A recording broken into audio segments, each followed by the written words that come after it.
الجلیل نقوی شیعوں کا امام خطاب فرمانے آتا ہے، اسد نورانی شاہ احمد نورانی کا بیٹا، وہ توحید کی ساری دیواریں جو محمد نے کھڑی کی تھی صلی اللہ علیہ وسلم اہل شرک اور اہل کفر کے درمیان، ہم نے ان دیواروں کو ہٹا دیا ہے۔ ان اہل کفر سے اہل شرک سے بغلگیر ہیں، کیوں؟ اجی آپ نہیں سمجھتے متحدہ مجلس عمل میں اکٹھے ہونے کے لیے ہمیں ان کے ہاتھوں میں ہاتھ ڈالنا پڑے گا، سینٹ کی ایک کرسی لینے کے لیے ہمیں اللہ مشکل کشا کی آوازیں کو بھلا کر نعرہ حیدری یا علی کی صدا کو برداشت کرنا پڑے گا۔ آپ نہیں سمجھتے نا، ووٹ کا سیزن ہے، الیکشن کے دن ہے، الیکشنوں میں ہم نے ووٹ لینا ہے۔ میں ایم این اے اور ایم پی اے کی سیٹ پہ کھڑا ہوں، اگر میں نے لا الہ الا اللہ کا یہ ترجمہ کر دیا، اللہ کے علاوہ مشکل کشا نہیں، حاجت روا نہیں، غوث اعظم نہیں، بگڑی بنانے والا نہیں، کشتی پار لگانے والا نہیں، مولوی صاحب پھر میں نے ووٹ دے گا کون؟ میری صندوقڑی تو خالی رہ جائے گی۔ ہم نے ووٹوں کے لیے، ہم نے سینٹ کی کرسیوں کے لیے، ہم نے قربانی کی کھالوں کے لیے، ہم نے الیکشن میں چند سیٹیں لینے کے لیے حجویری کی قبر پہ شرک کا اڈا قائم کرنے والے کے ہاتھوں میں ہاتھ دیے۔ بھول گئے کہ محمد نے ہمیں کیا درس دیا تھا جب بدر کے میدان میں ایک آنے والا آیا تھا اور اس نے کہا تھا، یا رسول اللہ صلی اللہ علیہ وسلم، میں آپ کی مدد کے لیے آیا ہوں۔ اللہ کے نبی صلی اللہ علیہ وسلم نے پوچھا، لا الہ الا اللہ کے اقرار کرتے ہو؟ کہتا ہے نہیں، میں تو لات و عزا کا پجاری ہوں، ہاں مظلوم کی مدد کے لیے چل کر آیا ہوں۔ آپ نے کہا بھاگ جاؤ، محمد مشرک سے مدد نہیں لیا کرتے، میری مدد کرنی ہے تو ماننا پڑے گا، جس کے سامنے تم نے سر جھکایا ہے یہ مخلوق ہے، سر کو اٹھاؤ اور عرش والے کے سامنے جھکاؤ۔ الیکشن کے نام پہ، چندوں کے نام پہ، ووٹوں کے نام پہ، سینٹ کی کرسی کے نام پہ مشرکوں کے ہاتھوں کو پکڑنے والوں، کاش تمہیں محمد کی دعوت یاد ہوتی صلی اللہ علیہ وسلم۔ حرمت رسول کے نام پہ آج مشرکوں کو گلے لگا لیا گیا ہے۔ ارے تم حرمت رسول کی بات کرتے ہو، دوستی ان سے کرتے ہو جو رب کو گالی دیتا ہے، جو یا علی مدد کا نعرہ لگاتا ہے، کیا وہ رب کو گالی نہیں دے رہا؟ جو یا رسول اللہ مدد کی صدائیں بلند کرتا ہے، کیا وہ رب کا دشمن نہیں ہے؟ جو محمد کو نور من نور اللہ کہتا ہے صلی اللہ علیہ وسلم، کیا وہ اللہ کا دشمن نہیں ہے؟ تكاد السماوات يتفطرن منه وتنشق الارض وتخر الجبال هدا ان دعوا للرحمن ولدا، قریب ہے آسمان پھٹ جائے، زمین ٹکڑے ٹکڑے ہو جائے، پہاڑ ریزہ ریزہ ہو جائے، ان ظالموں نے اللہ کا بیٹا بنا لیا اور ہم اس کو دنیا کے چند ٹکوں کی وجہ سے اپنے گلے پہ لگا لیں۔ یہ تو ان کا حال تھا جن کے پلے میں توحید کی کوئی بات ہے اور وہ دعوے دار ہیں۔ آئیے ذرا ان مبلغین کو دیکھتے ہیں جنہوں نے توحید کا لمبا سارا چولا پہنا ہے، لیکن اس کے نیچے چلے کے نام پہ، سیروزے کے نام پہ اللہ کی توحید کی بجائے بزرگوں کی کہانیاں، بزرگوں کے قصے، حضرات کے قصے بیان کیے جاتے ہیں۔ ان کی دعوت کو سنتے ہیں جو اپنی دعوت میں بڑے پیارے انداز سے بیان کریں گے، اللہ ہوا چلانے والا ہے، اللہ پانی کا مالک ہے، اللہ پھول میں خوشبو پیدا کرتا ہے، اللہ مردے کو زندہ کرتا ہے، اللہ رزق دیتا ہے، اللہ ماں کے پیٹ میں بچے کو ارے بھائی، یہ جتنی دعوت توحید ربوبیت کی آپ دے رہے ہو، اس سے کسی مشرک کو انکار ہے؟ مولانا طارق جمیل صاحب کی کیسٹیں آپ نے سنی ہوں گی، ان کی دعوت سن کے کئی بھولے کہتے ہیں جی آپ نہیں سمجھتے مولانا، توحید کی بڑی بات ہے ان کی کیسٹوں میں۔ ارے کون سی توحید جو ابو جہل کو منظور تھی؟ وَلَئِن سَأَلْتَهُم مَّن خَلَقَ السَّمَاوَاتِ وَالْأَرْضِ، طارق جمیل صاحب کہتے ہیں اللہ آسمان کا خالق، زمین کا خالق، انسانوں کو پیدا کرنے والا، ہوائیں چلانے والا، مردوں کو زندہ کرنے والا، یہ ساری باتیں کفار مکہ کو پہلے سے یقین تھا۔ قرآن کہتا ہے اگر آپ ان سے سوال کرو من خلق السماوات والارض، زمین و آسمان کا خالق کون؟ یہ کہیں گے اللہ۔ بارش کون برساتا ہے؟ یہ کہیں گے اللہ۔ رزق کون اتارتا ہے؟ کہیں گے اللہ۔ مختار کل کون ہے؟ کہیں گے اللہ۔ یہ توحید ربوبیت جس کو آج پیش کیا جا رہا ہے، اس کو تو کفار مکہ نے تسلیم کر لیا تھا۔ کفار مکہ سے جو لڑائی ہوئی تھی محمد الرسول اللہ صلی اللہ علیہ وسلم کی، وہ توحید ربوبیت پہ نہ تھی، وہ توحید عبادت پر تھی۔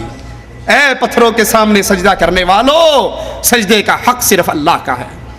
اے کفار، تم اللہ کے لیے روزے رکھ رہے ہو، حج کر رہے ہو، زکوٰۃ دے رہے ہو، صدقہ دے رہے ہو، مدد کر رہے ہو، حاجیوں کو ستو پلا رہے ہو، تم یہ سارا کام اللہ کے لیے بھی کر رہے ہو اور کسی اور کے لیے بھی کر رہے ہو۔ یہ لا الہ الا اللہ کا واضح ایسا ہے جو عبادت قرار پائے گا وہ اللہ کے علاوہ کسی اور کے لیے نہیں ہو سکتی۔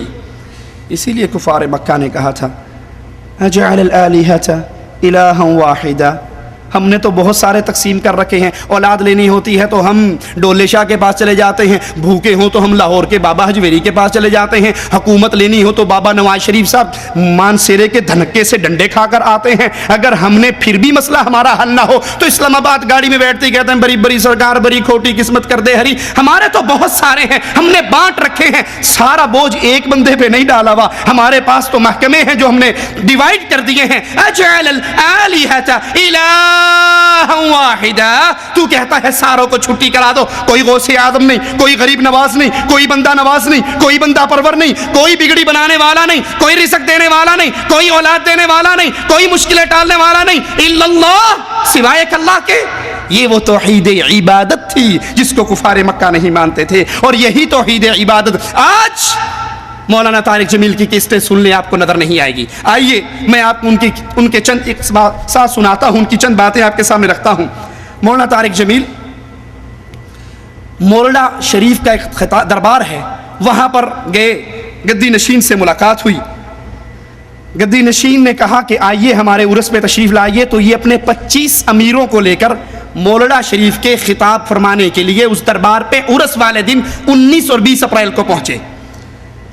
یہ دربار سازی، یہ قبہ سازی، یہ حجویری کی قبر پہ بنے ہوئے کمپلیکس، کیا اسلام کا اس میں کوئی وجود ہے؟ اسلام کے اندر اس کی کوئی اجازت ہے؟ رسول اللہ صلی اللہ علیہ وسلم نے مکے کو فتح کیا، حضرت علی کو کہا علی جاؤ ہر بت کو توڑ ڈالو، ہر اونچی قبر کو ملا دو، ہر پکی قبر کو توڑ ڈالو، او کما قال علیہ الصلوۃ والسلام، اللہ کے نبی نے پکی قبروں کو توڑنے کا حکم دیا۔ آج قبروں کے اوپر قبے ہیں، قبوں کے اوپر کمپلیکس ہیں، اور کمپلیکس بنانے والوں کو اپنا قائد بنا لیا گیا ہے جو شرک کے پورے دھندے کے بانی ہیں۔ یہ اس عرس پہ پہنچے، اس قبر پہ پہنچے، اس درگاہ پہ پہنچے جہاں ان کا سالانہ عرس تھا، اور اگر اسلامی حکومت ہو اور موحدوں کے ہاتھ میں حکومت آ جائے تو یہ دھرتی کبھی بھی ان قبروں کے ساتھ نہیں رہ سکتی، اس دھرتی کو پاک کر دیا جاتا ہے۔ اللہ رحمت کرے محمد بن عبد الوہاب نجدی رحمت اللہ علیہ پر، جنہوں نے لا الہ الا اللہ کی آوازے کو اس پاک سرزمین سعودی عرب سے بلند کیا۔ محمد بن سعود سے اللہ راضی ہو رحمہ اللہ، انہوں نے امام محمد کا ساتھ دیا، اور یہ دھرتی جہاں پر دربار لسوڑی شاہ، پھسوڑی شاہ، ایٹ شاہ، کاما والی سرکار کے نہیں تھے، جہاں زید بن خطاب کا قبہ تھا، جہاں خدیجہ کے دربار تھے، جہاں صحابہ کی قبریں تھی، ان سارے درباروں سے اس دھرتی کو پاک کر کے یہاں ایک اللہ کے گھر کو چھوڑا گیا، اور اعلان کیا گیا لوگوں یہ پیشانی جھک سکتی ہے تو عرش والے کے سامنے، اور بندے کی پیشانی بندے کے سامنے نہیں جھکا کرتی۔ اللہ رحمت کرے امام عبدالعزیز آل سعود رحمت اللہ علیہ پر، جس نے ایک بار پھر اس دھرتی کو شرک سے پاک کیا، اور رب کے گھر میں کھڑے ہو کر رب سے ڈر کر کہتا ہوں اللہ کی قسم کائنات کی سیر کر لو، آپ کو امام عبدالعزیز رحمہ اللہ کی اس پاک سرزمین کے علاوہ کوئی دھرتی نظر نہیں آئے گی جہاں پر اللہ کے ساتھ کسی اور کو شریک نہ کیا جائے۔ یہ وہ دھرتی ہے جہاں پہ گردن چھکتی ہے تو اللہ کے سامنے آواز بلند ہوتی ہے تو اللہ کے نام کی، اللہ کے علاوہ کسی اور کی درگاہ نہیں ہے، اس دھرتی کو پاک کر دیا گیا۔ ملک فیصل کا وہ واقعہ مجھے یاد ہے، جب ان کا پہلا دورہ تھا انڈیا کے لیے، کسی سعودی حکمران کا پہلا دورہ، انہوں نے ایک ہی شرط لگائی تھی، میں انڈیا کے دورے کے لیے تیار ہوں، لیکن امام عبدالعزیز کا بیٹا ہے، مواحد کا بیٹا ہے، شرط یہ ہے میری نظر تمہارے کسی بت پہ نہ پڑے، اور جہاں بت پہ نظر پڑ جائے گی ملک فیصل اپنی گاڑی کو واپس موڑ لے گا اور واپس آ جائے گا، وہ تمہارے ملک میں نہ ٹھہرے گا۔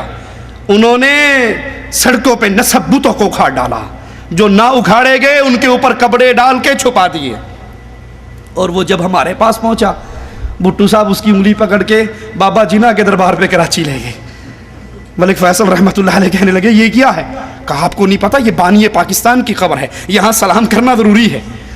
وہ اسے کیا پتا تھا یہ بیچارہ کون ہے؟ یہ ہر ساوی چنڈی کو دے کے جھک جاتا ہے، یہ کالی کو دے کے ہاتھ باندھ دیتا ہے، کوڑے کو دے کے نیچے سے گزر جاتا ہے، اس کو کیا پتا تھا؟ اس نے کہا مجھے بابا جناح کی قبر پہ لانے والے، یہ قبروں کو پوجنا اسلام میں ہوتا، تیرے پاس جناح کی قبر ہے، میرے پاس محمد کی قبر ہے صلی اللہ علیہ وسلم، میں اسے سونے کی بناتا اور پھر اس کی پوجا کرتا۔ واپس چلو، مواحدوں کا بیٹا مشرکوں کی اڈوں پر نہیں آیا کرتا، ارے محمد سے نہیں کہا تھا صلی اللہ علیہ وسلم؟ ایک صحابی نے 200 اونٹ ذبح کرنا چاہتا ہوں مقام بوانا پر. پہلا سوال میرے نبی کا، کیا وہاں پر کسی دور میں کوئی دربار تو نہیں تھا؟ کوئی بت تو نہیں تھا؟ بتوں کی پوجا تو نہیں تھی وہاں پر کوئی میلہ تو شریف نہیں لگتا تھا؟ صحابی نے کہا نہیں. پوچھنے کا مقصد کیا ہے؟ اب تو اللہ کے لیے کر رہا ہے. دیکھنے والا کہہ سکتا ہے شاہ صاحب دی یاد تازہ ہو رہی، یہ فلاں حضرت کی یاد تازہ ہو رہی. اگر وہاں پر اپنا صحیح کبھی پرانے زمانے میں کوئی قبر، کوئی دربار، کوئی عرس تھا تو محمد وہاں پہ ذبح کرنے کی اجازت نہیں دیتے. مولانا صاحب وہاں پر پہنچے اور گدی نشین نے مولانا طارق جمیل کے بارے میں کہا کہ میں نے صاحبزادہ حفیظ الرحمان بریلوی کی تقریر سنی اور مولانا طارق جمیل کی تقریر سنی، ایک بریلوی کی تقریر سنی، ایک دیوبندی حضرت کی تقریر سنی. مجھے ان دونوں کے درمیان حد دیوار، فاصل، بننا، کہتا یہ بڑے لفظ ہیں، مجھے تھوڑی سی بننی بھی نظر نہیں آئی. فرمایا انہوں نے جو عشق رسالت اور محبت اولیاء میں ڈوبی ہوئی تقریر فرمائی، ایسے محسوس ہو رہا تھا کہ کاش کے رسول تقریر کر رہے. حضرت مسجد العلی نے جو آخر پر تبصرہ فرمایا، جو فیصلہ فرمایا، کہنے لگے کہ میں نے صاحبزادہ حفیظ الرحمان صاحب کی تقریر سنی ہے، میں نے طارق جمیل صاحب کا بھی خطاب سنا ہے. ایک ہوتا ہے حد فاصل، دیوار، پہاڑ، بننا، مجھے تو ان دونوں کے درمیان ایک بنی بھی نظر نہیں آئی. اور اگر یہی تبلیغی مشن ہے ہمارا بھی اور ان کا بھی، تو پھر کیوں نہ ایسا ہو کہ کسی ایک ہی پلیٹ فارم پر اللہ اور کالی کبلی والے کو یاد کر لیا جائے.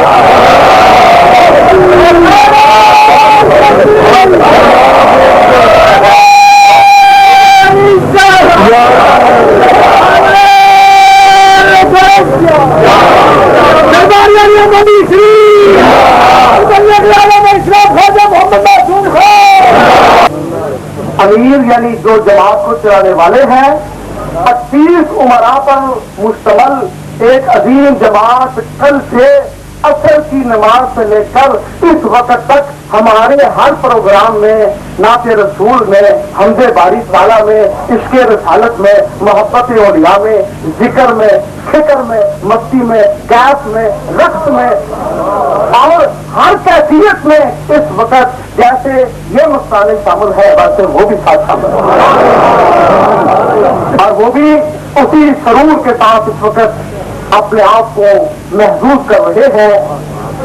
میں مختصر دعوت خطاب دے رہا ہوں ان کے امیر جناب طارق جمیل صاحب تشریف لا کر مختصر اپنے تبصرات کا اپنی زبان سے اظہار کریں تاکہ پتہ چل جائے کہ یہ بھی مشن ہے اور وہ بھی مشن ہے. اگر ایک ہی مشن ہے تو کیوں نہ ایک ہی نبی اور ایک ہی اللہ کا ذکر ایک ہی پلیٹ فارم.